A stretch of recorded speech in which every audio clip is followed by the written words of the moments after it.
send men to the moon, you need more than booster rockets. Among other things, Tracy Smith tells us, you need the skills of people working out of the spotlight, but uniquely suited to the job.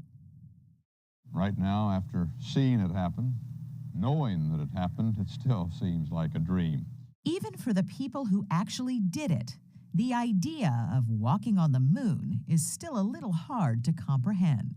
Anytime you felt a little bit homesick, you could just look up and see the Earth hanging over the South Massif. So it was really a spectacular place to be. That's remarkable. Looking up and seeing the Earth. Oh, it's only 250,000 miles away, so that's home. In 1972, Harrison Jack Schmitt of Apollo 17 became the last man to set foot on the moon. You're one of 12 people ever who stood on the moon. Can you get your head around that? Well, not really. I was honored and privileged to be part of the Apollo program. But like everyone else who was part of the Apollo program, we happened to be at the right place at the right time with an extraordinarily strong motivation to succeed. And here it looks as if they're about to come out. And they were motivated. From the astronauts waving goodbye on their way to the history books to the chain-smoking guys in mission control. But back in places where the TV cameras didn't always go, a small army of women was working just as hard at jobs that were just as important. We all know this image of Buzz Aldrin in his spacesuit.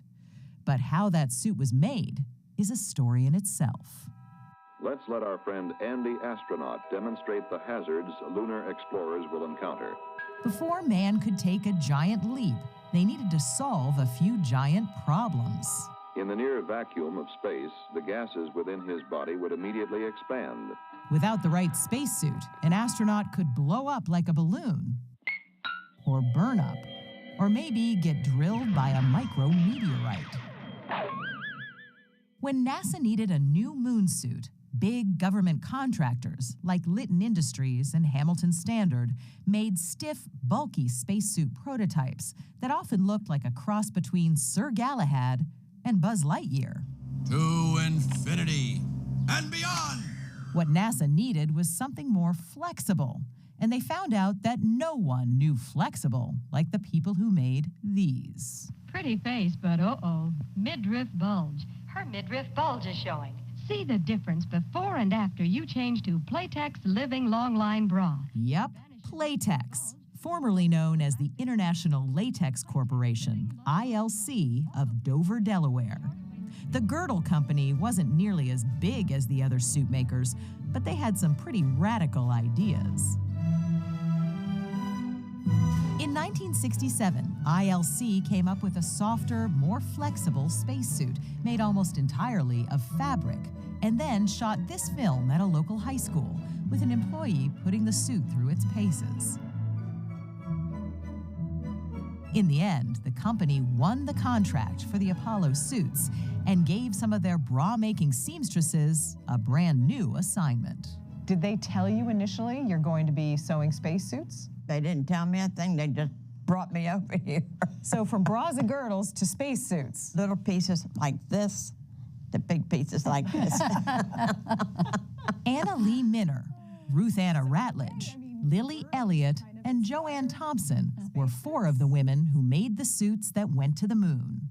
Women, it turns out, had the perfect touch, according to ILC project manager Homer Ream. The people that sewed the suits were all women. Is That's that correct. because? Agility. And it took plenty of agility. Each suit was 21 layers of gossamer thin fabric, sewn to a precise tolerance of 1/64th of an inch on a sewing machine your grandmother might have used. So our sewing shop didn't go like commercial sewing shops. It went kaloop, kaloop, kaloop, because we were interested in accuracy. In other words, there was no room for any mistakes. I went home a many a night and cried because I knew I couldn't do it. Why'd you think that? Because I was scared. Scared of? I was scared. This was a person's life this depended on. In fact, they never forgot that their work could be the difference between victory and tragedy. They took this job very seriously. They did. I mean, they may have had the most important job of all, frankly. Basil Hero is the author of The Mission of a Lifetime. As Neil Armstrong said, those space suits were mini spacecraft. You were one pinprick away from death. If those suits failed, that was it. You were done. So the women put their hearts into it. Lily Elliott cut the patterns. As you were sewing, did you have in your minds where this was going, the responsibility of that? I think right at the first, no.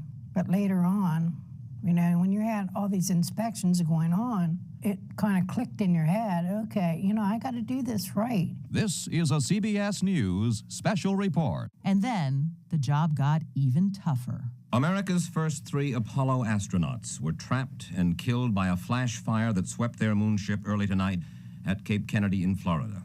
It had happened during a test, when a spark in the capsule's pure oxygen atmosphere triggered an inferno from which there was no escape. This is a time for great sadness, national sadness, but it's also a time for courage. And if that sounds trite, I'll change the words to guts. In the months that followed, NASA engineers put their grief aside and made the spacecraft safer. ILC also revamped the suits to take out anything that could burn.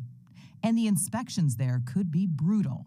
If one of the women left so much as a stray pin in the finished suit, there'd be hell to pay. So if you had a pin in your spacesuit, what happened? You got stuck with it. I guess you learned your lesson that way. Thank God it wasn't me.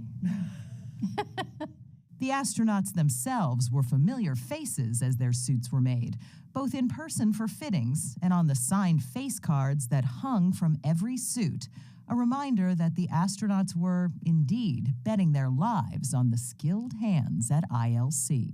We would have astronauts come in and thank us, and that was a real boost. It made a connection there that you didn't forget. And we're getting a picture on the TV. And on July 20th, 1969, when the big moment finally arrived, the women of International Latex held their breath. Once they started down the ladder and he put his foot on the moon, that was a pinnacle of watching something that you've helped do. It's one small step for man, one giant leap for mankind. Where was your heart in that moment? In my throat. And I'm curious, was there an inner dialogue going on, a voice in your head? Oh my, I wonder if that's going to hold. Oh my, I wonder if this is going to be all right. I hope that stitch didn't pop. Look at the... Watching from Mission Control, Homer Ream just wanted it to be over, especially when Buzz Aldrin turned a moon walk into a moon sprint. We're getting pretty frisky up there.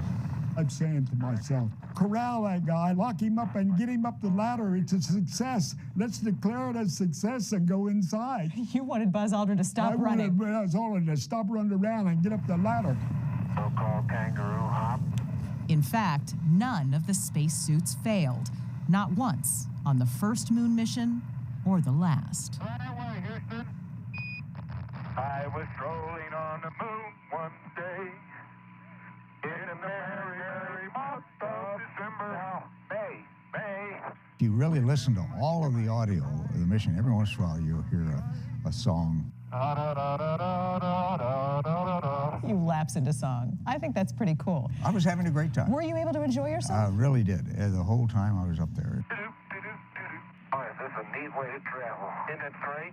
She knows everything about you. Jack Schmidt turned 84 this month, and he still loves sharing his lunar experience. I'd like to crawl back in there, but it doesn't look like they want me to. And some of the ladies who sewed his suit would like back in, too. We enjoyed every bit of it, every stitch. I would do it all over again if I could. You'd still like to be doing it. Yes, I love it. Well, I'm still amazed, but it was great. They're all retired now, but ILC is still making spacesuits. And who knows, an ILC suit might one day go to Mars.